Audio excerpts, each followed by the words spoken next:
नमस्कार दोस्तों, good morning, जय हिंद।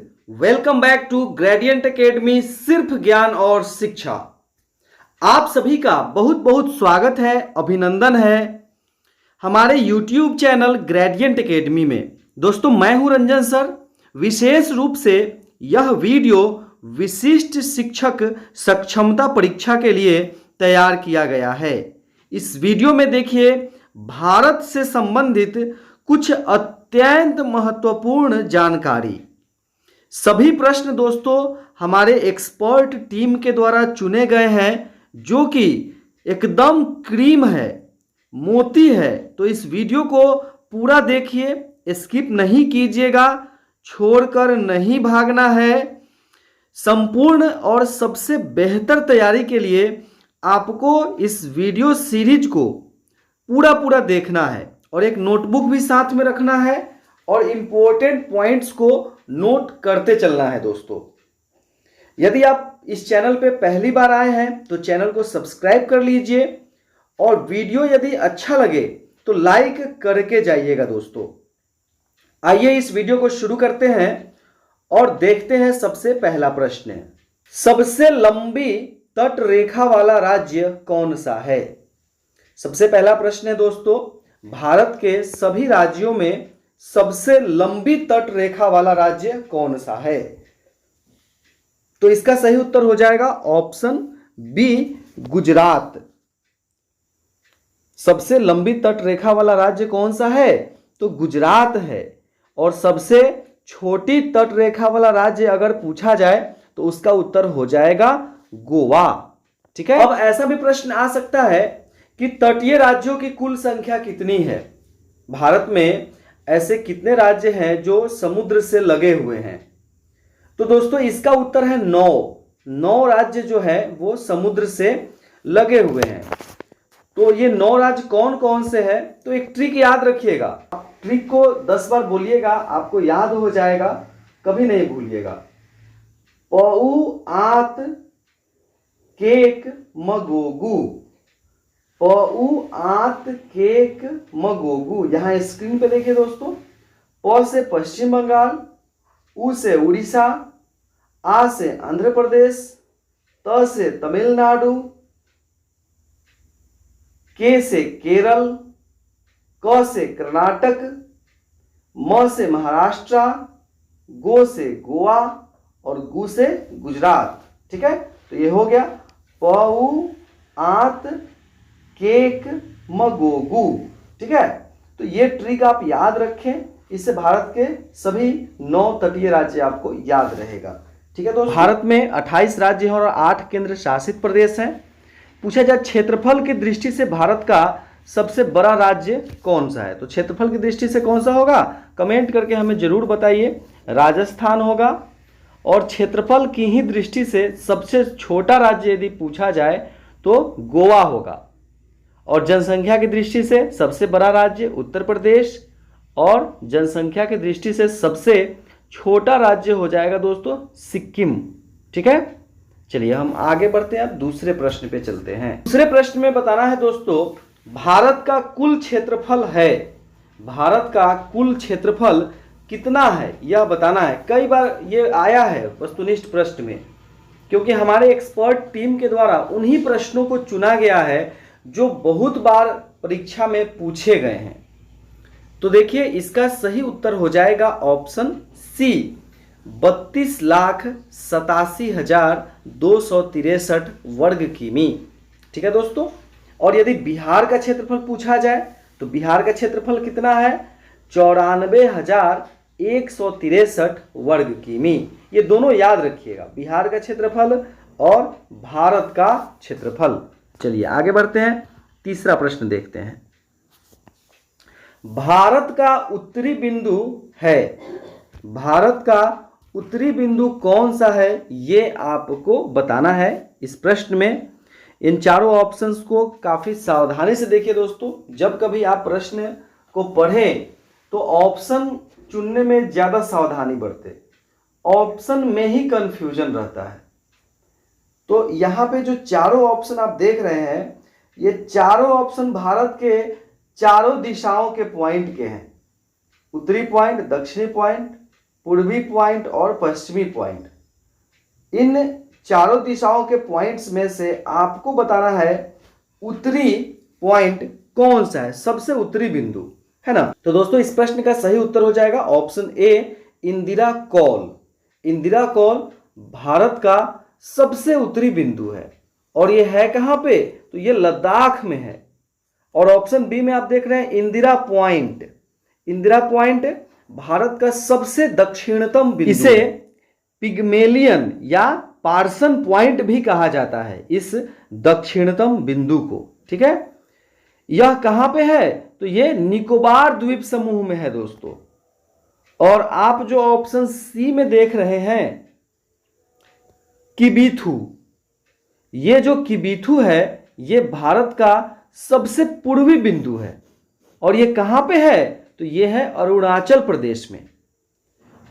और ऑप्शन डी में सबसे पश्चिमी बिंदु आप देख पा रहे हैं दोस्तों, गुहार मोती या इसको गौर माता भी कहा जाता है, ये कहां पे है, तो ये है गुजरात के कच्छ में, ठीक है। तो यहां पे आपको भारत के चारों दिशाओं के जो बिंदु हैं, सबसे दूरस्थ बिंदु, ये यहां पे आपको बताया गया है इस प्रश्न के माध्यम से।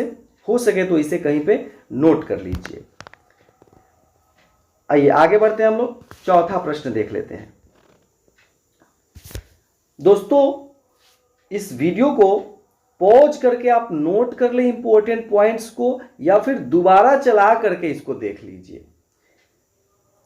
विशिष्ट शिक्षक सक्षमता परीक्षा के लिए स्पेशल प्लेलिस्ट बना हुआ है जिसका लिंक डिस्क्रिप्शन में दिया गया है दोस्तों, या फिर हमारे व्हाट्सएप ग्रुप जो स्पेशल तैयारी के लिए बना हुआ है उस पर भी प्लेलिस्ट का लिंक और सभी PDF, practice set, live class का लिंक भेजा जाता है।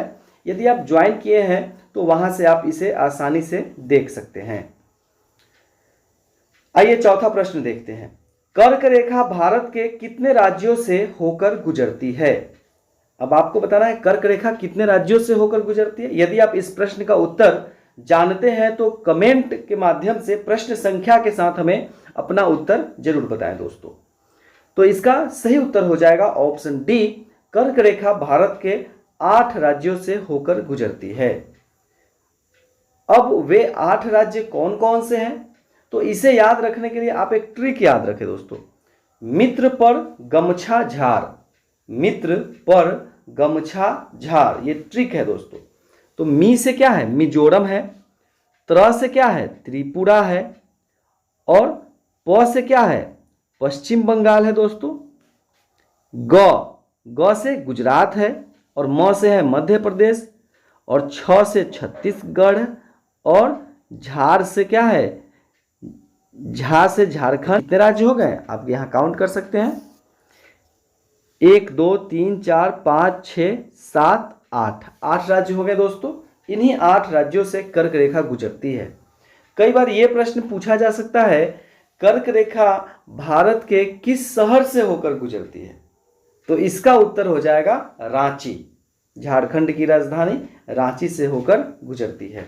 चलिए दोस्तों आगे बढ़ते हैं। 5वां प्रश्न हम लोग देख लेते हैं फटाफट से। क्षेत्रफल की दृष्टि से सबसे बड़ा केंद्र शासित प्रदेश कौन सा है। यहां पे आपको 5 नंबर प्रश्न में बताना है क्षेत्रफल की दृष्टि से सबसे बड़ा केंद्र शासित प्रदेश। तो सही उत्तर हो जाएगा दोस्तों option B, Jammu and Kashmir. Jammu और कश्मीर जो है ये हाल ही में केंद्र शासित प्रदेश बनाया गया है। ये सबसे बड़ा है क्षेत्रफल की दृष्टि से। और सबसे अगर छोटा पूछा जाए तो लक्षद्वीप है सबसे छोटा केंद्र शासित प्रदेश।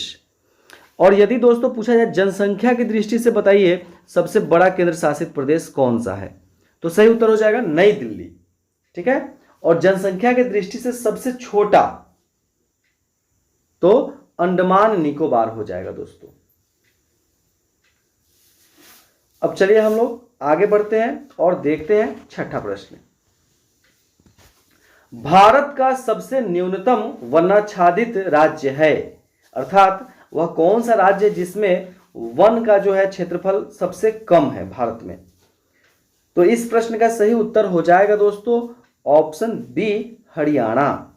हरियाणा में सबसे कम वन है और यदि पूछा जाए सबसे अधिक वनाच्छादित क्षेत्र बताइए, राज्य बताइए, तो उसका उत्तर हो जाएगा मध्य प्रदेश।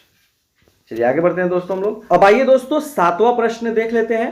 भारत का सबसे प्राचीन पर्वत है, अर्थात भारत का सबसे पुराना पर्वत कौन सा है, ये बताना है यहाँ पे दोस्तों। इस प्रश्न में कमेंट के माध्यम से हमें अपना उत्तर जरूर बताएं। तो इसका सही उत्तर हो जाएगा दोस्तों ऑप्शन ए, अरावली पर्वत।